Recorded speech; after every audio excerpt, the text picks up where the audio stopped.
The story opens with Clara, a 27-year-old woman, driving alone along a narrow countryside road under a gray, cloudy sky. The air feels still, heavy, as if the world itself is holding its breath. She finally reaches the old Maplewood house, a once beautiful home now standing silent, surrounded by tall weeds and rustling trees. It had belonged to her late grandmother, Eleanor, who passed away nearly 10 years ago.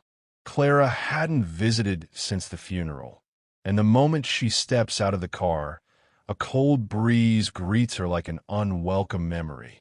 The wooden gate creaks open on its own. She mutters nervously, "Guess it missed me," trying to lighten her own mood. Inside, the house is dim and stale, filled with the smell of old books, furniture polish, and something faintly sweet, like her grandmother's perfume. Cobwebs hang across the hall, and the ticking of an old clock echoes faintly in the background.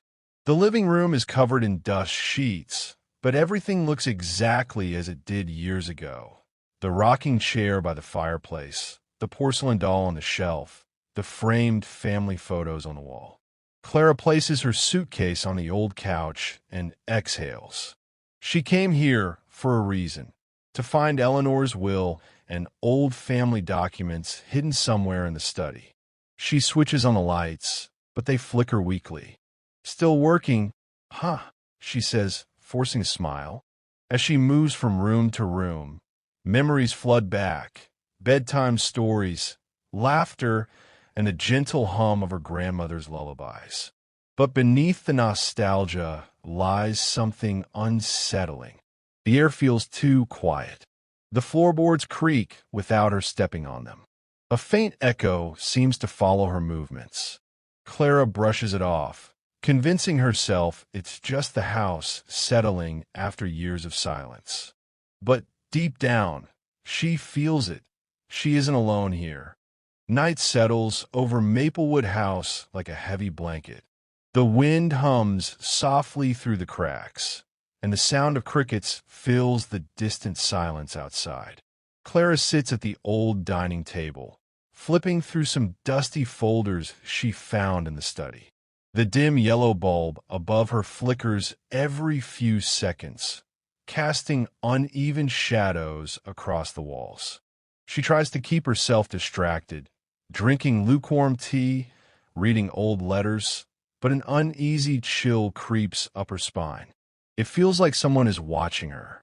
She shakes her head, muttering, "It's just nerves," and tries to focus. Then it happens. A slow thump, thump, thump comes from above. She freezes, teacup trembling in her hand. The sound repeats, measured, heavy, deliberate, like footsteps pacing across the upstairs hallway. Clara's heart begins to pound. She glances at the ceiling. "Rats," she whispers, trying to sound brave. But the steps don't scurry or scatter. They walk. A steady, slow rhythm, pausing every few seconds as if listening. She tiptoes toward the staircase, gripping her phone for light. The wooden stairs groan under her weight, echoing through the empty house. The air grows colder the higher she climbs. She reaches the landing, but there's no one there. The corridor stretches long and dark, lined with family portraits. For a moment, she stares into the shadows at the end of the hallway. Something feels wrong. One of the portraits, her grandmother's, seems slightly tilted, as though it's been touched. Clara steps closer, straightening it nervously, and whispers, "Good night, Grandma." Then, just as she turns to leave, a soft creak. The floorboard behind her dips, as if someone just stepped on it. Clara spins around, her phone shaking in her hand. The hallway is empty. She hurries downstairs, breathing heavily, convincing herself it's just her imagination. But deep inside, a terrible thought forms. The footsteps weren't random. Someone, or something, was moving with purpose, Clara tries to calm herself with the faint comfort of logic. Old houses creak, lights flicker, the wind plays tricks. She repeats these excuses in her mind as she sits back down in the living room, clutching her cup of cold tea. But her hand still trembles slightly. The old grandfather clock in the corner ticks loudly, marking each second that drags by. The air feels dense now, heavy and watchful. The faint scent of her grandmother's perfume lingers again, stronger this time, as if someone just walked past her. Suddenly, the overhead bulb hums and flickers.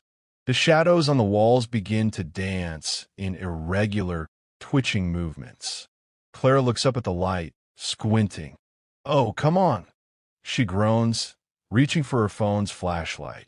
The glow from her screen briefly illuminates the mirror across the room, and she sees her reflection staring back. But it's wrong. The reflection blinks a moment too late. Her chest tightens. She rubs her eyes, steps closer to the mirror. This time, the reflection is perfectly normal. "You're tired, that's all," she whispers to herself, forcing a nervous laugh. But just as she turns away, the reflection smiles faintly, even though she doesn't. A loud slam shakes the ceiling. Clara jumps, dropping her phone. The sound came from upstairs, the same place she heard footsteps earlier. Her pulse races. She picks up a flashlight from her bag, its dim yellow beam cutting through the thick darkness of the staircase. Each step creaks beneath her as she ascends again. The corridor feels colder than before, and the air smells faintly of damp wood and something metallic like rust or blood. At the far end of the hall, the guest room door sways slightly, as though recently pushed. Clara hesitates, her breath visible in the freezing air. And then she sees it, the door slowly opening by itself, inch by inch, revealing the darkness inside. Clara stands frozen at the end of the hallway, her flashlight trembling in her grip as the guest room door creaks open by itself. A cold breath of air escapes from within, chilling her to the bone. The beam of light sweeps across the floor, thick dust, old furniture covered with white sheets, and faint footprints leading inside. She swallows hard. "Hello." Her voice cracks in the silence. Only the soft hiss of the wind responds. Stepping into the room, she's instantly struck by how unnaturally cold it feels. Colder than outside.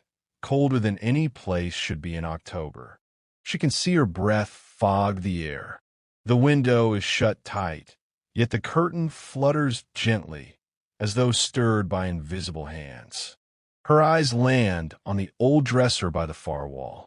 A small photo frame lies face down on top, half buried under dust. She picks it up and wipes it clean. It's an old photograph, her grandmother Eleanor, smiling warmly in this very room. But Clara's stomach twists. Behind her grandmother, standing in the shadows near the doorway, is a tall, dark figure with no distinct features, just an outline of something watching. Clara slowly turns around, raising her flashlight toward the same spot in the room. The light flickers, and for a split second, just a fraction of a moment, it seems like something moved. "Who's there?" she whispers. The silence answers back with a faint tap. Tap, tap, like fingers brushing against the wooden wall. Suddenly, the flashlight dims, flickers again, and then steadies. Nothing there. The dresser mirror reflects only Clara's pale, frightened face. She sets the photo back down, whispering, "It's just a trick of the light." But when she glances again, the photo's reflection in the mirror shows something new. The dark figure now standing closer behind Eleanor, almost touching her shoulder. And in the cold stillness, Clara hears it, a faint, soft whisper. Her name. Clara's breath catches in her throat as the whisper fades through the darkness. The voice had been so close, soft, trembling, and unmistakably human. It wasn't her imagination this time. Someone, or something, had just spoken her name. Her flashlight shakes in her hand as she scans the corners of the guest room. "Who's there?" she calls out, trying to sound brave, but her voice cracks halfway. No reply, only the steady ticking of a small clock on the wall, a sound that suddenly feels unbearably loud. The faint scent of her grandmother's perfume fills the air again. It's stronger now, almost suffocating. Clara's eyes begin to water. "Grandma," she whispers, half pleading, half hoping. For a moment, there's silence. Then, Clara, the same gentle voice again, right behind her ear. She spins around, gasping. No one there. The flashlight flickers once, twice, then dies completely, plunging the room into blackness. She fumbles with her phone for light, but the screen refuses to turn on. Her breathing quickens, echoing in the still air. From somewhere in the room comes the faint sound of fabric rustling, like someone brushing against the curtain. The whisper returns, this time louder, urgent, almost desperate. "Clara, don't look." Her pulse races. "Don't look at what?" She stumbles backward, hitting the dresser. The photo frame falls and shatters on the floor, glass scattering everywhere. The temperature drops suddenly. She can see her own breath in thick white clouds. The mirror across the room catches a faint glow, a silhouette moving just behind her reflection. Clara can't breathe. She turns to face it. Nothing. Turns back to the mirror. And the reflection now shows her standing there. But her reflection isn't moving. It's still, smiling faintly as the whisper fades one last time. "Stay with me." Clara screams, drops the flashlight, and bolts out of the room, her footsteps echoing wildly down the hallway, chased by something unseen. Clara bursts into the living room, her breath ragged and eyes wide with terror. She slams the door shut behind her and locks it, pressing her back against the cold wood. Her heart thunders in her chest. Every sound in the old house seems magnified. The wind outside, the clock ticking, the faint hum of electricity. For a few seconds, there's silence. Then, without warning, the TV clicks on by itself, the screen glowing faint static. Clara jumps, clutching her chest. "No, no, no," she mutters, slowly approaching it. The room glows in the flickering white light of the static screen. She reaches out and grabs the remote, pressing every button. Nothing changes. The static grows louder, sharp and broken. Then, within the storm of black and white noise, a faint figure begins to appear. At first, it's only shapes: a wall, a chair, maybe even a lamp. Then Clara realizes it's this very room on the screen, shown from behind her. Her hands go cold. She watches, horrified, as the grainy image shows her own back, standing exactly where she is now. And behind her reflection on the screen, something moves. A tall, dark silhouette, motionless yet somehow breathing. Its head tilts slowly as though studying her. Clara spins around. Nothing there. She looks back at the screen. The figure is closer. The static deepens into a low hum, vibrating through the floor. "Stop it!" she screams, unplugging the TV. But even without power, the image lingers for a few seconds longer. The dark figure now standing directly behind her image on screen. The screen finally dies, leaving her in suffocating darkness. And then a faint reflection glimmers in the black TV glass. Her own terrified face. But just behind her reflection, barely visible, are two glowing eyes and a smile that isn't hers. She drops the remote and stumbles back, whispering, "Please, make it stop," as the darkness around her seems to move, like a living shadow closing in. Clara backs away slowly, her trembling hand covering her mouth to stop the sobs from escaping. The TV screen is now black, yet she can still see faint reflections moving across its surface. Her reflection lingers unnaturally long, even when she turns her head. It's like the glass remembers her image longer than it should. She grabs her bag, her car keys jingling with every shaky step. "I'm leaving," she whispers to herself, as if saying it aloud might make it real. The house answers with silence.